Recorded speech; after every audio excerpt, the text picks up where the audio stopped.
Welcome to social post. నేను మీ శ్వేత. So ప్రస్తుతం మనతో పాటు స్టూడియోలో ఉన్నారు IAS coaching institute director Rohit garu. Hello sir. Hello madam. ఎలా ఉన్నారు? ఫైన్. సో 10th ఇంటర్‌లో మనకి ఎస్ఐ మార్క్స్‌కి ఫోకస్ చేస్తే ఎన్ని మార్క్స్ స్కోర్ చేసేస్తాం, మనం క్వాలిఫై అయిపోతాం. ఎట్లయితే మనకి ప్రిపరేషన్ టైమ్‌లో మన టీచర్స్ చెప్తూ ఉంటారో, ఐఏఎస్‌లో కూడా ఇట్లా పర్టిక్యులర్ ఒక కేటగిరీ, ఒక సబ్జెక్ట్ మీద ఫోకస్ చేయడం వల్ల ఎక్కువ స్కోరింగ్ వచ్చి క్వాలిఫై అయ్యే ఛాన్సెస్ ఉన్నాయంటారా? లేదా అన్ని సబ్జెక్ట్స్‌కి ఈక్వల్ ప్రయారిటీ ఇవ్వాలా? మళ్ళీ దానికి 2 ఆన్సర్స్. ఓకే. బేసికల్‌గా దేనికి ఎక్కువ లేదు. ఓకే. అన్నీ కామన్‌గా ఉంటాయి. హ్మ్. జనరల్ స్టడీస్, ఆప్షనల్ 2 థింగ్స్ ఉంటాయి. ఒకటి జనరల్ స్టడీస్, ఇంకొకటి ఆప్షనల్. అయితే ఆప్షనల్ డిసైడింగ్ ఫ్యాక్టర్. ఓకే. ఇప్పుడు జనరల్ స్టడీస్ ఒక పర్సన్ చాలా కష్టపడ్డాడు. హ్మ్. అతనికి ఎన్ని మార్కులు వస్తాయో ఒక పర్సన్ యావరేజ్‌గా కష్టపడ్డాడు. ఆ ఎక్కువ కష్టపడ్డ వాడికి, యావరేజ్‌గా కష్టపడ్డ వాడికి మేబీ వేరియేషన్ ఒక 50-100 మార్క్స్ ఉంటుంది. But deciding factor is optional. ఆప్షనల్‌లో ఎంత బాగా పెర్ఫార్మ్ చేస్తే వాళ్ళకు సెలక్షన్ రేట్ అంత బావుంటుంది. ఓకే. మళ్ళీ క్వెషన్ వచ్చినసరికి ఏ ఆప్షనల్ బెస్ట్, ఆప్షనల్‌లో ఏది చూసుకోవాలని అడుగుతారు students. Again there is no answer for this. అంటే చూడండి, పొలిటికల్ సైన్స్‌కి, ఆంథ్రోపాలజీకి, సోషియాలజీకి, పబ్బాడికి, జియోగ్రఫీకి, హిస్టరీకి ఇలా అందరూ రాస్తారు. ర్యాండమ్‌గా సెలెక్ట్ అవుతారు. ర్యాండమ్ ఆప్షనల్స్ ఉంటాయి. So the thing is that ఎందులో సిలబస్ తక్కువ ఉంటది, ఎందులో సిలబస్ ఎక్కువ ఉంటది, ఎక్కువ అనలిటికల్ థింగ్స్ ఏ సబ్జెక్ట్‌లో ఉంటాయి, ఏ ఆప్షనల్‌లో ఉంటాయి, ఎక్కువ ఫ్యాక్ట్స్ ఏ ఆప్షనల్‌లో ఉంటాయి, అవి చూసుకోవాలి. Okay. So but deciding factor is optional. ఇంతకు ముందు చెప్పినట్టు important thing is main optional. General studies అన్ని యాజ్ యూజువల్. ఓకే. ఎథిక్స్ ఇంకా ఎక్కువ. ఎథిక్స్ ఎక్కువ రావడానికి స్కోప్ ఉంటుంది కొంచెం కష్టపడితే. Okay. So coming to communication skills కానీ, ఇంగ్లీష్ మీద ఉన్న గ్రిప్ కానీ, ఇంగ్లీష్ నాలెడ్జ్ ఎక్కువ ఉండాలంటారా యూపీఎస్‌సీ క్వాలిఫై అవ్వాలి అంటే? లేదండి. అంటే ఇది కూడా మళ్ళీ స్టూడెంట్స్ చాలా ఒక అపోహలో ఉంటారు. హుహు. ఆ అపోహలో ఉండి వొకాబులరీ నేర్చుకుంటారు ఇంకా. Very hard core vocabulary Hindu news పేపర్‌లో వస్తది కదా! సో అవును. అలా అంటే చాలా మెస్మరైజ్ చేయాలి, ఎగ్జామినర్‌ని నేను ఇంప్రెస్ చేయాలి అన్న ఉద్దేశ్యంతో వాళ్ళ ఫోకస్ అంతా సబ్జెక్ట్ కంటే ఎక్కువ వొకాబులరీ పైన. So not at all important. ఎంత సింపుల్‌గా రాస్తే అంత మంచి మార్కులు రావడానికి ఛాన్సెస్ ఉన్నాయి. ఎంత ఓకే. సింపుల్‌గా రాస్తే. ఇప్పుడు హుహు. ఫర్ సపోజ్ చూడండి, ఒక స్టూడెంట్ ఎవరో ఒక క్యాండిడేట్ మీతో మాట్లాడుతారు. ఇంగ్లీష్ బావుంది, నార్మల్ లాంగ్వేజ్‌లో ఉంటే మీకు అర్థమవుతుంది. కానీ అదే స్టూడెంట్ అనవసరంగా, అవసరం లేకపోయినా అనవసరమైన వొకాబులరీ వాడుతున్నప్పుడు మీకేమనిపిస్తది? అర్థం కాదు. ఎందుకింత ఓవర్ యాక్షన్ చేస్తున్నాడు ఎగ్జాక్ట్‌లీ. అనిపిస్తుంది. ఓవర్ యాక్షన్ అనే ఫీలింగ్ వస్తది. ఎగ్జామినర్‌కి కూడా అదే వస్తది. హ్మ్. అంటే ఆయన ఇవాల్యుయేట్ చేస్తాడు. ఆ వొకాబులరీ చూస్తాడు. ఎందుకు అవసరం లేదు అంత రాయాల్సింది. So he is trying to more emphasize గాని, లేకపోతే మోర్ హైప్ చేయడానికి ట్రై చేస్తున్నాడు అని అనిపిస్తది. ఎప్పుడైనా ఎగ్జామినర్‌కి సింపుల్ అండ్ షార్ట్‌గా ఉండాలి. Okay. So heal like it. So అట్లా సింపుల్‌గా, షార్ట్‌గా, క్రిస్ప్‌గా రాస్తే సరిపోతుంది. కానీ గ్రామర్ ఈజ్ ఇంపార్టెంట్. నేను చాలా మంది స్టూడెంట్స్‌ని ఫీడ్‌బ్యాక్ ఇవాల్యుయేట్ చేస్తూ ఉంటా కదా! సో వాళ్ళ మనసులో ఉన్నదొకటి, బట్ ఎక్స్‌ప్రెస్ చేసేదొకటి. సో ప్రాబ్లమ్ ఏందంటే ఇంగ్లీష్ ఉంది. బట్ సెంటెన్స్ ఫార్మేషన్ గాని, సెంటెన్స్ అలైన్‌మెంట్ గాని, హుహు. అనుకున్నదంతా కూడా పేపర్ పైన వాళ్ళు రిప్రజెంట్ చేయలేకపోతున్నారు. So that is where the problem is coming. Okay. అందుకే గ్రామర్ పైన, మళ్ళీ గ్రామర్ అంటే పాస్ట్ టెన్స్, ప్రెజెంట్ టెన్స్ ఇవి ఫోకస్ చేయదు. హ్మ్. జస్ట్ సెంటెన్సెస్ కరెక్ట్‌గా ఉండేటట్టు చూసుకుంటే చాలు. ఓకే. సో అసలు మీ పాయింట్ ఆఫ్ వ్యూలో ఐఏఎస్ క్వాలిఫై అవ్వాలి లేదా సివిల్స్ క్వాలిఫై అవ్వాలి అనంటే ఎన్ని ఇయర్స్ ఆఫ్ ప్రిపరేషన్ ఉంటే మంచిదంటారు? So again it depends on luck. Okay. అదృష్టం బావుంటే హ్మ్. ఫస్ట్ అటెంప్ట్‌కి అయిపోతుంది. హుహు. అదృష్టం బాలేకపోతే ఫిఫ్త్, సిక్స్త్, నైన్త్ అటెంప్ట్‌కి. హ్మ్. సో ఇలా ఎన్నో టైమ్స్ పడతది. ఇప్పుడు మొన్నొచ్చిన టాప్ ర్యాంకర్ చూడొచ్చు. She is not a beginner. హ్మ్. చాలా టైం పట్టింది తనకు సెలెక్ట్ అవ్వడానికి. సో నువ్వు అంతా ప్రిపేర్ అయినా కూడా, అంతా పర్ఫెక్ట్‌గా ఉన్నా కూడా సమ్‌టైమ్స్ ఏదో ఒక ఫోర్స్ అనేది మనల్ని ఆపినట్టుంటది.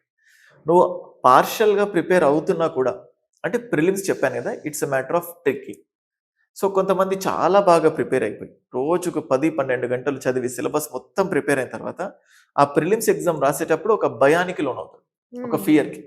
సో మైండ్‌లో మొత్తం ఆ ఫియర్ వల్ల తెలిసిన క్వెషన్స్ అటెంప్ట్ చేయకపోవడం, సో ఆ క్వెషన్స్‌ని సరిగ్గా అర్థం చేసుకోలేకపోవడం, ఇలా మిస్ అయిపోతుంది. హ్మ్. సో ఆ ఫియరే వాళ్ళని కంప్లీట్‌గా ముంచేస్తది. ఒక ప్రెషర్‌కి లోనవుతారు. So you have to take it for easy. And thing ఏందంటే అగైన్ మనది చెప్పలేం.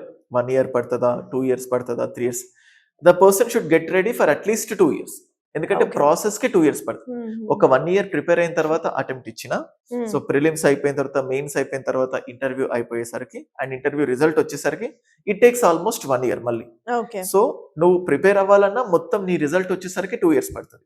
సో ఒక 2-3 years get ready to sacrifice. ఒక హ్మ్. 2-3 ఇయర్స్. ఒకవేళ అంటే బై బ్యాడ్ లక్ పోయిందనుకోండి మళ్ళీ ఇంకో అటెంప్ట్కి కూర్చోవాల్సి వస్తుంది. సో అందుకే మినిమం ఒక 2 to 3 years పూర్తి స్థాయిలో దీనికి కేటాయిస్తే it will be useful. And చెప్పలేం ఓకే. ఎన్ని సంవత్సరాలు ప్రిపేర్ అవ్వాలి. ఏముంది మీరు ఇంటర్వ్యూ అడిగినందుకు ఏదో ర్యాండమ్గా 3 years 4 years I can tell that. But వాస్తవాలు తెలియాలి కాబట్టి I'm just telling we cannot say that. Okay. So, experience matters దీంట్లో కూడా అంతే. ఇంకా. Okay. So, coming to institutes చాలా మంది మన Telugu people first Delhi prefer చేస్తారు కోచింగ్ సెంటర్స్‌కి, లేదా బెంగుళూరు, చెన్నై సైడ్ వెళ్ళిపోతూ ఉంటారు. బట్ స్టిల్ మీరు చాలా డేర్ చేసి ఇక్కడ హైదరాబాద్‌లో ఒక కోచింగ్ సెంటర్స్ చాలా యంగ్ ఏజ్‌లో స్టార్ట్ చేశారు. సో, వాళ్ళకి మీకు ఉన్న యూనిక్ థింగ్ ఏంటి? Yes ma'am. ఎవ్రీ ఇన్స్టిట్యూట్ అందరూ హైదరాబాద్లో కానీ ఢిల్లీలో కానీ బెంగళూరులో కానీ every one will keep an institute on 2 things. Okay. ఒకటి ర్యాంక్స్ క్రియేట్ చేయడం, రెండోది commercial basis as okay. Every one has. దాంతో ఆ బిజినెస్ ప్రాసెస్ అది రన్ అవ్వడం. హుహు. సో ద థింగ్ ఏంటంటే నేను ఆల్మోస్ట్ 8 years ఆఫ్ యూపీఎస్సీ జర్నీలో ఉన్నాను. Okay. 8 years of UPSC journey కంప్లీట్గా దీనిపైన డెడికేటెడ్గా. ఐ హుహు. Know the pulse. సో మనకున్న ఆప్షన్ ఏంటంటే ఒక సివిల్ సర్వెంట్ అవ్వడం. సో ఆ సివిల్ సర్వెంట్గా ఆప్షన్ అయిపోయింది. హ్మ్. సో ఇంకొక ఆప్షన్ ఏంటంటే ఇంకొక సివిల్ సర్వెంట్ని తయారు చేయడం. హ్మ్. సో సేమ్ ఆ మోటివ్ తోటే ఆ ఫుల్ డిటర్మినేషన్ తోటే I kept this institute. Okay. Like అన్ని ఇన్స్టిట్యూట్స్ ఉంటాయి. నేను ఢిల్లీలో టీచ్ చేశాను, నేను బెంగళూరులో టీచ్ చేశాను, నేను హైదరాబాద్లోని చాలా ఇన్స్టిట్యూట్స్లో టీచ్ చేశాను. హ్మ్. And every one knows that ఎవరెవరికి ఎలా టీచ్ చేశాను. ఓకే. ఇన్ఫ్యాక్ట్ సో ఇన్ని ఇన్స్టిట్యూట్స్లో టీచింగ్ చేస్తున్నప్పటికీ కూడా సో ఐ ఫెల్ట్ సంథింగ్. అన్ని ఇన్స్టిట్యూట్స్లో ఏమవుతుందంటే ఫర్ సపోజ్ పాలిటీ తీసుకున్నాం అనుకోండి, ఆ పెద్ద ఇన్స్టిట్యూట్లు ఇదిగో 80 modules ఆర్ 80 hours పాలిటీ 80 గంటల్లో కంప్లీట్ చేయాలి. హుహు. మీరు వాళ్ళ అంటే చూడండి ఆ స్టూడెంట్స్కి అర్థం అవ్వనప్పుడు ఒక పాయింట్ని రిపీటెడ్గా చెప్పాల్సి వస్తుంది. హుహు. కొన్నిసార్లు కొన్ని పాయింట్స్ని తక్కువ ఎంఫసైజ్ చేస్తాం. ఏదైతే ఇప్పుడు ఫర్ సపోజ్ ఒక పాయింట్ ఉంటుంది, అది కరెంట్ అఫైర్స్లో ఉండదు. సో యూజువల్గా తక్కువ ఎంఫసైజ్ చేస్తాం. ఫర్ సపోజ్ డీలిమిటేషన్ కమిషన్ అని చెప్పేసి న్యూస్లో ఉంది.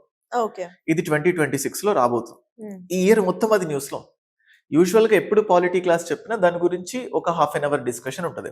ఓకే. ఇప్పుడు ఒక 1 hour డిస్కషన్ ఉండొచ్చు. హ్మ్. ప్రతిసారి రిజర్వేషన్స్ అనే టాపిక్ వస్తుంది. హ్మ్. సో రిజర్వేషన్ టాపిక్ వచ్చినప్పుడు మేబీ ఒక 20-30 minutes చెప్తాం మేము. కానీ రీసెంట్గా supreme court SC ST sub కేటగరైజేషన్కి అనుమతి ఇచ్చింది. ఓకే. ఎప్పుడు అది సిలబస్లో ఉండదు. ఇప్పుడు ఆ ఎస్సీ ఎస్టీ సబ్ కేటగరైజేషన్ చెప్పాలంటే 1 more hour తీసుకోండి. ఓకే. సో ఒక ఇన్స్టిట్యూట్ వచ్చి polity 80 hours, hmm. History 100 hours, economy 100 hours or 50 hours ఇలా ఫిక్స్డ్ అవర్స్ పెట్టి ఇందులోనే నువ్వు కంప్లీట్ చేయాలనుకున్నప్పుడు ఫ్యాకల్టీ ఏదైతే డెలివర్ చేయాలనుకున్నాడో he may not deliver. Hmm. So ఇలాంటి థింగ్స్ ఉండదు అని చెప్పి నా ఇన్స్టిట్యూట్లో ప్రత్యేకంగా I will not keep anything. At the same time ఒక థ్రెషోల్డ్ పెడతాను. ఓకే. స్టూడెంట్కి ఆ క్లాసెస్ మరీ సాగిపోతున్నాయి, ల్యాగ్ అవుతున్న ఫీలింగ్ రాకుండా ఒక సబ్జెక్ట్కి సంబంధించిన complete content from the basics నుంచి చెప్పే విధంగా I established this institute. So this is okay. My uniqueness. Oh! అంటే లైక్ నేను అవర్స్ స్పెండ్ చేయను. అంటే వాళ్ళ పెద్ద పెద్ద ఇన్స్టిట్యూట్లో మేబీ 100, 200, 300 స్ట్రెంత్ ఉండొచ్చు, ఇంకా ఎక్కువ ఉండొచ్చు. బట్ మన ఇన్స్టిట్యూట్లో only 30 members. 30 is the maximum intake. హుహు. ఈ 30 కూడా ప్రతి ఒక్కరు నాకు గుర్తుంటుంది. ఓకే. అంటే by looking at those students faces, Rajesh, Ramesh, Rakesh ఇట్లా అంటే జస్ట్ నేమ్స్ పెట్టి, అంటే వాళ్ళ నేమ్స్ పెట్టి మరీ గుర్తుపెట్టు. ఒక ఫ్యాకల్టీ ఒక స్టూడెంట్ పేరు పిలిచి నువ్వు నిన్న ఇది చదివావా అన్నప్పుడు ఆ స్టూడెంట్ అటెన్షన్ ఇంకొక వేరేలా ఉంటుంది. అవును. So same thing. అంటే let me take minimum. So I have age, so I have to create more bureaucrats. హుహు. సో ఆ ఉద్దేశంతో బేసిక్స్ నుంచి అంటే direct to the point topic వెళ్ళకుండా మరి ఎక్కడ బేసిక్స్ చెప్తే నంబర్ ఆఫ్ అవర్స్ పెరిగి నాకెక్కడ లాస్ వస్తుంది అనే ఫీలింగ్ ఉండదు. Okay. So take as many hours as possible. Answer writing చెప్పాలి, ప్రిలిమ్స్ క్వశ్చన్స్ ఎలా వస్తాయో చెప్పాలి, వాళ్ళు ఎక్కడ ల్యాగ్ అవుతున్నాడో చెప్పాలి, ఆ టాపిక్ని కరెంట్ అఫైర్స్తో రిలేట్ చేయాలి, అండ్ వాడు ఎక్కడ రిలేట్ చేసుకోలేకపోతున్నాడు, where is he lagging. And ఆ స్టూడెంట్కి ఫ్యాకల్టీతో డౌట్స్ అడగడానికి భయం అనేది ఉండదు. హుహు. ఫ్యాకల్టీకి టైం లేదేమో, నేను అడగాలో అడగద్దు, you are paying these much amount, ఇంత అమౌంట్ పే చేస్తున్నావు. సో పే చేసినప్పుడు you have all the rights to ask. Okay. నీకేం షై లేకుండా నీకున్న డౌట్ ఆ రోజే క్లారిఫై అవ్వడానికి క్లాస్ అయిపోయిన తర్వాత ఫ్యాకల్టీ 10-15 minutes అవైలబుల్ ఉంటారు. Okay. So when everything is okay అన్నప్పుడే దిల్లి. సో హుహు. అంత పర్సనల్ అటెన్షన్తో ఉండాలి అని చెప్పేసి I started and it's just going on. Super. So it's all going good. Yes, good. So reservation topic ఒకటి తీశారు కాబట్టి నాకు ఇంకొక out of curiosity sir, OC వాళ్ళకి అండ్ బీసీ వాళ్ళకి, ఎస్సీ ఎస్టీస్ వాళ్ళకి, ఈ క్యాస్ట్ వాళ్ళకి ఎంత కట్ ఆఫ్ రేట్స్ అని ఉన్నది దీంట్లో? అండ్ మళ్ళీ ఈ కట్ ఆఫ్ కూడా అన్ని జనరల్ గా కట్ ఆఫ్ అంటేనే వేకెన్సీస్ ని బట్టి, మ్మ్. పేపర్ టఫ్నెస్ ని బట్టి, సిసాట్ పర్ఫార్మెన్స్ ని బట్టి డిపెండ్ అవుతుంది. మ్మ్. సో ప్రతిసారి ఎస్సీకి ఒకటి, ఎస్టీకి ఒకటి, బీసీకి ఒకటి, ఈడబ్ల్యూఎస్కి ఒకటి ఒక మార్క్ ఉంటుంది. బట్ ఎంత ఉంటుందని చెప్పాలి. ఓకే. ఇప్పుడు ఇంతకు ముందు ఫర్ సపోజ్ ఇవాళ మొన్న జరిగిన 2025 ప్రిలిమ్స్ లో 80+ వస్తే బాగుంటుంది అనుకున్నాం. మ్మ్. బట్ ఇట్స్ జస్ట్ స్పెక్యులేషన్స్ మాత్రమే, మనకు తెలియదు ఎంతనో. మ్మ్. సో బట్ తక్కువ ఉంటుంది depending on the seats and number of people selected అనేది. ఓకే. సో సో కంపారిటివ్ అన్ని ప్రొఫెషన్స్ లో కన్నా, అన్ని క్వాలిఫికేషన్ సైడ్స్ కి వచ్చేసరికి civils is the most harder thing, I think so, నాకు తెలిసినంత వరకు. ఇందులో కూడా ఈ రిజర్వేషన్ డిఫరెన్స్ అనేది చూపించడం ఎంతవరకు కరెక్ట్ అనేది మీ opinion? Again it's a very big story మళ్ళీ ఫస్ట్ ఆఫ్ ఆల్ దీనికి. యా. అండ్ దీనికి హిస్టారికల్ ఇంజస్టిస్ ఇవన్నీ రీజన్స్ ఉంటాయి. సో పెట్టడంలో 100% యూనో దానికి చాలా బలమైన రీజన్ ఉంది. ఆ రీజన్ అది సాటిస్ఫై చేస్తుంది, ఫుల్ఫిల్ చేస్తుంది కూడా. Okay. So but the thing ఏంటంటే కొత్త కొత్త అప్డేట్స్ వస్తున్నాయి. ఒకప్పుడు సుప్రీంకోర్టు ఓన్లీ అంటే బీసీలకు మాత్రమే క్రీమీ లేయర్ కాన్సెప్ట్ పెట్టాలన్నారు. తర్వాత ఇప్పుడు ఎస్సీ ఎస్టీస్కి కూడా క్రీమీ లేయర్ కాన్సెప్ట్ పెట్టాలి అని చెప్పడం. సో ఇంకా వెనుకబడిన వాళ్ళలో ఇంకా ఎక్కువ వెనుకబడ్డ వాళ్ళు ఎవరు ఐడెంటిఫై చేసుకోవడం. అంటే ఆ రిజర్వేషన్ ని ఎఫెక్టివ్ గా ఇంప్లిమెంట్ చేయడంలో మనకు మంచి అంటే రిజల్ట్స్ అనేవి వస్తాయి. ఓకే.